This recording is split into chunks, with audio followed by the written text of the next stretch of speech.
So when I'm in an improvisation situation, especially in a situation where I don't really know the chord changes, then I'm pretty much relying on an improvisational toolkit of tools that I have worked on in advance.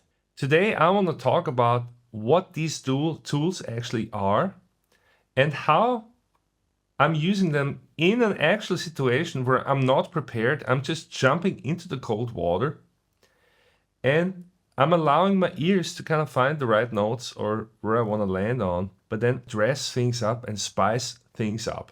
And I want to give you like a real-time look into my brain today that helps you to understand like what the tools actually are that you should be working on too to develop a fluid, confident lead guitar style, and how you can kind of sculpt your own style by deciding which tools you want to have more in your style or less. All right, cool, let's get started. So first, let me just introduce you to today's backing track that is in C sharp minor, and I'm just gonna play over it, and there will actually be a few surprises coming, so stay tuned.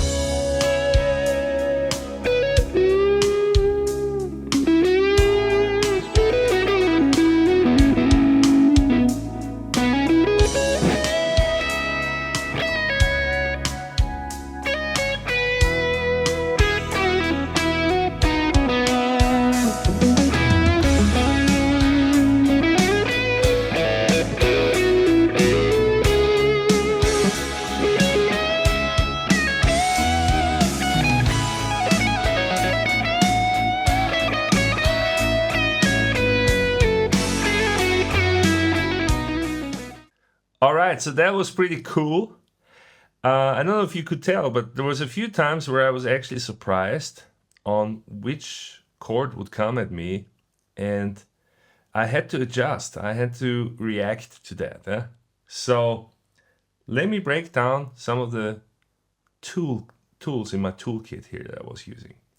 So the first really important toolkit is you gotta have strong blues phrasing.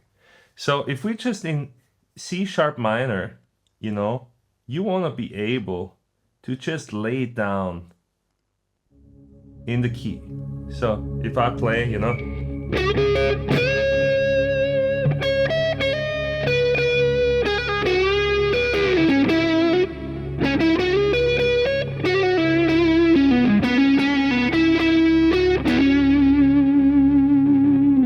so if you're not super comfortable with phrasing in a blues context like this and just hitting nice bends and then, you know, I mean, this is a thing that you need to have worked out in advance. So if that's something that you're struggling with and your phrasing is not as strong yet, then I suggest you check out some of the other YouTube videos here on my channel. There are some great classes about phrasing and about digging in and using your right hands to have a percussive approach. That's going to be very important, even with a ballad style like this. You want to be comfortable to just even play the blues over the C sharp minor, because what happens is that with the chords underneath, you know, the A chord coming in, A major or the B, all these blues lines, they're gonna appear differently anyhow. So you're gonna be playing the blues, but it's not gonna sound like pure blues. Especially when you add the next tool here, which is one note, and that is the ninth. You add in the ninth, and that's gonna give you another little mood change that I'm gonna demonstrate here.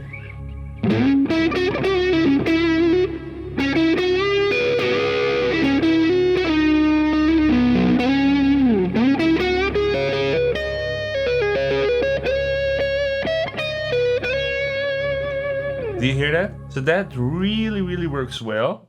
If we go back here to the beginning, then this sounds something like this. Check it out. Ninth.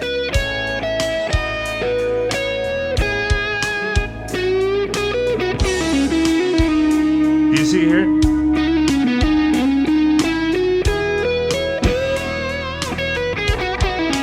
That's just the blues with the ninths.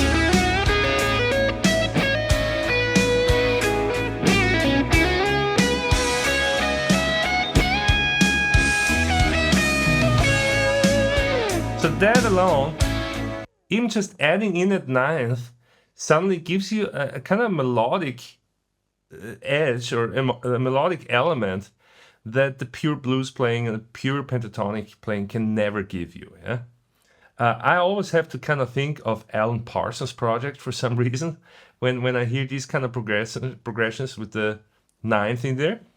And the special thing really is that, you know, I'm just thinking about my minor pentatonic lines with the ninth in it. I'm really not thinking of what that ninth becomes on the different chords. That's important because that will really simplify your playing approach, where you don't have to decipher each interval over each chord like maybe some other YouTube guitar teachers are teaching you. You really don't care. You just have good lines that have the ninth in it, and then the chords, the harmony is doing the rest. Let that sink in, because that's a key point to take away from this lesson today. All right. So what's the next tool here in my tool belt? The next tool, it's super important, is the Hendrix chordal style. This is a phrase that I have coined. So, you know, you might have heard this in a different way as double stops or soul, I don't know what. But for me, it's so obvious. You know, Hendrix was the perfect example to bring this stylistic into rock playing. So I just call it the Hendrix chordal style. And what is it really here? Yeah? So if we go here back in our C sharp minor tonality, then we're just gonna play the E major chordal lick. It's this chordal lick here. And you wanna play this with a little cleaner tone, not full-blown distortion. So check it out what this sounds like over the C sharp minor drone.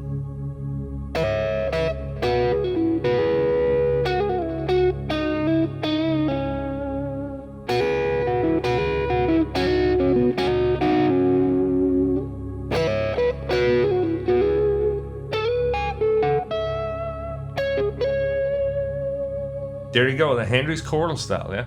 If you are someone who wants to play with more melodic freedom, but you've been struggling to put together all the puzzle pieces, then I've got the perfect solution for you.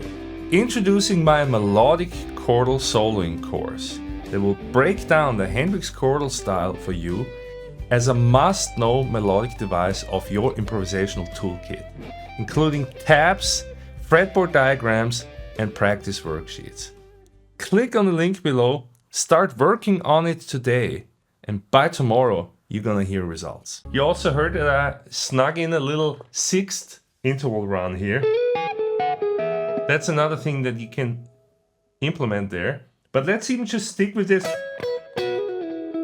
very basic lick that again works over all the chords in a different way. So we got here.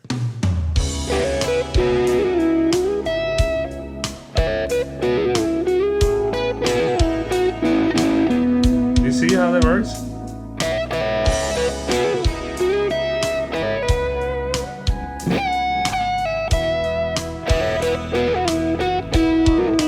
Then this here on the B major, you know, it makes me want to go to this D sharp note. So that's just something that's ingrained in my ear.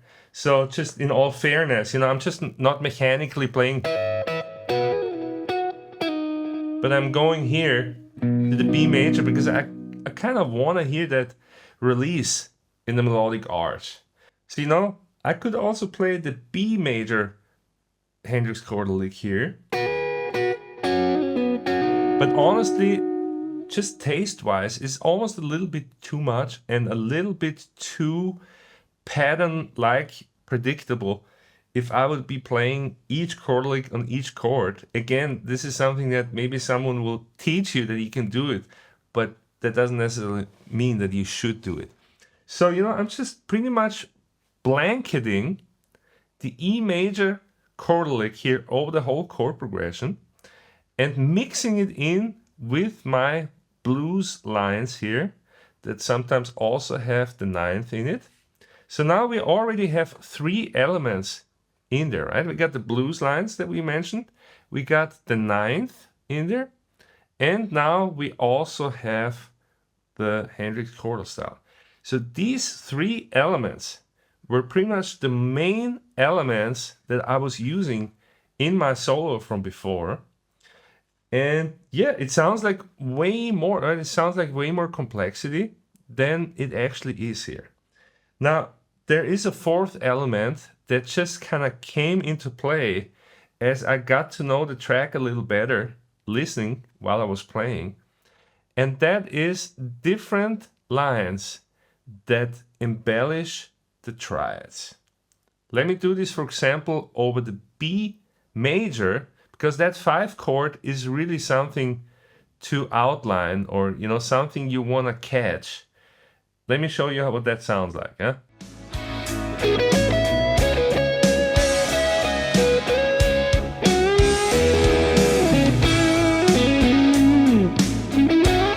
Here we go.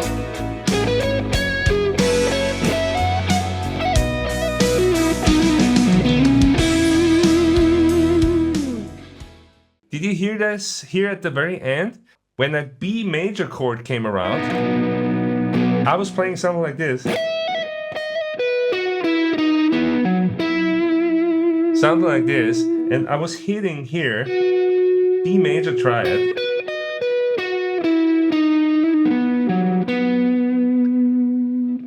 But see how I was not just playing the plain old triad, I was not playing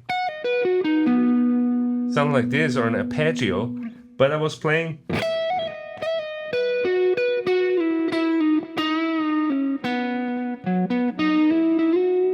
I was ornamenting that B major triad. So that's a fourth element that I will strongly suggest you start to work on, because it's gonna make your playing so much more melodic. It's exactly that element that's missing for a pure blues player that just knows the blues licks, but that's it. And you can feel it, that there's a boundary that he or she will never cross.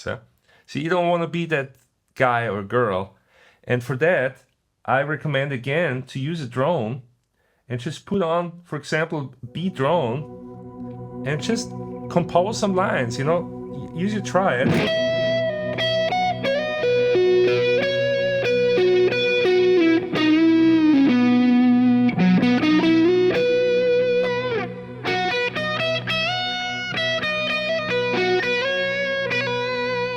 And then add some phrasing. The phrasing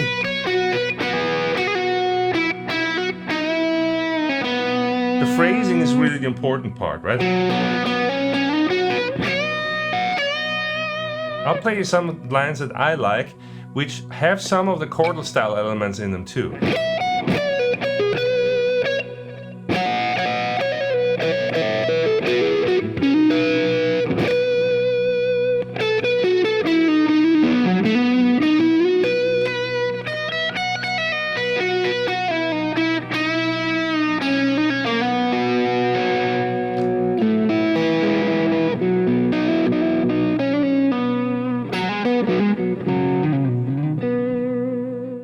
So let's do a little summary here, yeah? Not to get overwhelmed.